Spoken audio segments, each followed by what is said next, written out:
Yang pertama, bila perkataan kafir ni ada dalam Quran dan hadis, tak ada siapa boleh nafikan, tak ada siapa boleh katakan saya haramkan perkataan kafir di rumah saya, tak boleh. Kalau dia kata macam tu, artinya dia tak baca Quran, dia haramkan Quran di rumah dia.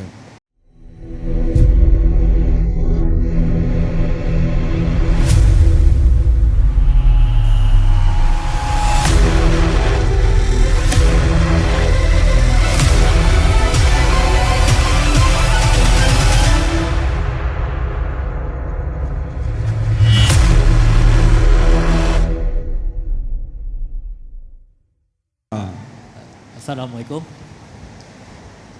Nama apa? Saya Muhammad Wei bin Chua. Saya nak tanya sikit, kenapa orang Islam dia suka panggil orang yang bukan Islam kafir? Kenapa orang Islam suka panggil orang bukan Islam kafir? Ya. Okey. Pernahkah dengar perkataan kafir? Okey. Pertama kita kena tahu kafir tu maksud apa. Pernah dengar orang kata orang kafir? Pernah kena? Kafir itu maksud apa? Dia dah dapat hadiah. Pasal dia tanya.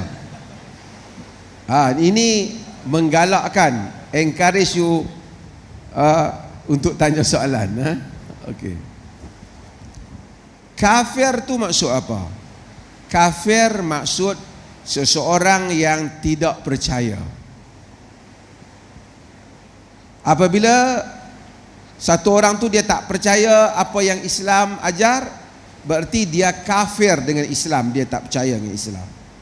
Orang Islam tak percaya pula kepada agama lain, orang Islam tu kafir pada agama lain. Itu maksud kafir. Kafir bukan maksud dia jahat, maksud dia tak percaya. Non-believer, dia tidak percaya. Okey. Jadi dalam dunia ni ada orang yang percaya, ada orang yang tidak percaya. Quran ada kata qul ya ayyuhal kafirun la a'budu ma ta'budun. Katakanlah wahai orang yang kafir. Maksudnya bukan katakanlah wahai orang yang dia maksud pukul ke apa, tak. Dia katakanlah wahai orang yang tak percaya, kami tidak akan sembah apa yang kamu sembah. Okey. Itu perkataan kafir. Jadi perkataan kafir ada dalam Al-Quran tak? Ada. Ada dalam hadis Nabi tak? Ada. Saya kafir dengan agama lain. Orang agama lain kafir dengan agama Islam. Pasal dia tak percaya. Quran kata ni untuk orang Islam. Faman yakfur bit-taghuti wa yu'min billah. Sesiapa yang kafir dengan taghut dan beriman dengan Allah. Maksud dia tak percaya dengan tukang tilik, dia tak percaya orang tengok nasib, dia tak percaya dengan orang yang jahat. Itu maksudnya dia kafir dengan mereka. Tapi oleh kerana yang pertama, bila perkataan kafir ni ada dalam Quran dan hadis, tak ada siapa boleh nafikan, tak ada siapa boleh katakan saya haramkan perkataan kafir di rumah saya, tak boleh. Kalau dia kata macam tu, artinya dia tak baca Quran, dia haramkan Quran di rumah dia.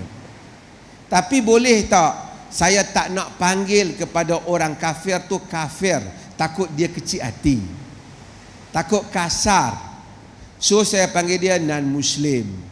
Saya panggil kepada yang Kristian, Ahlul Kitab, people of the book.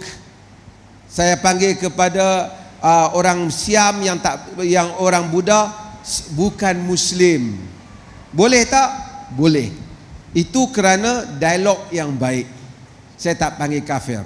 Tapi boleh tak saya kata perkataan kafir tak ada, diharamkan? Tak boleh lah. Kerana kafir tu bukan maksud saya cerca dia. Perkataan kafir maksud mestilah dalam dunia ni ada yang beriman, ada mukminun, ada kafirun. Ada yang beriman, ada yang kafir. Jadi ada yang beriman, ada yang kafir. So Perkataan itu ada dalam Islam. Orang Islam tak hapuskan perkataan itu. Tapi kalau nak bercakap dengan bukan Muslim, tak payahlah panggil dia kafir, takut dia kecil hati. Kerana dia tak faham perkataan kafir tu apa. Dia ingat perkataan kafir tu macam kutuk dia. Saya panggil dia non-Muslim. Tapi saya tak boleh kata saya haramkan perkataan kafir. Saya tak mungkin. Okey ke? So, kalau nak tanya ibu bapa kita, kita kata bukan Muslim. Mereka atau belum Muslim. Akan Muslim insya-Allah. Kan? Saudara non-Muslim, penganut agama lain, boleh. Tapi kerana mereka mungkin tak faham perkataan kafir kalau kita kata kat mereka. Dan Quran pun bila cakap dengan khususnya kepada Kristian dan Jew, Quran selalu kata ahlul kitab, wahai ahlul kitab. Dan kadang-kadang Quran sebut juga perkataan kafir.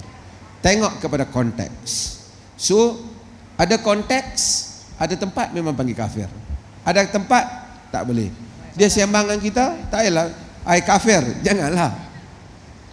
Wahai saudara non-Muslim, dijemput. Nanti dia salah faham. Wa kafir zimmi disebut dalam agama. Maka tidak bijak kalau ataupun salah ataupun memang tersasar jauh ataupun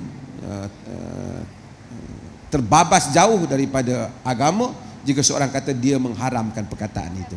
Tapi kalau dia kata saya kalau berdialog dengan non-Muslim saya tak panggil kafir, saya panggil non-Muslim. Itu betul. Itu betul.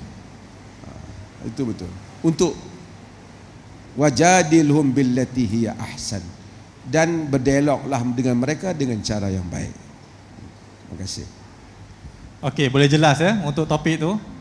Jadi seperti mana yang Datuk Mufti Dr. Mazhar terangkan tadi, bahawa perkataan tu ada, cuma waktu kita nak dialog, waktu kita nak berbicara, kita boleh ada alternatif untuk kita gunakan. Can you understand the question? They ask me, it's okay to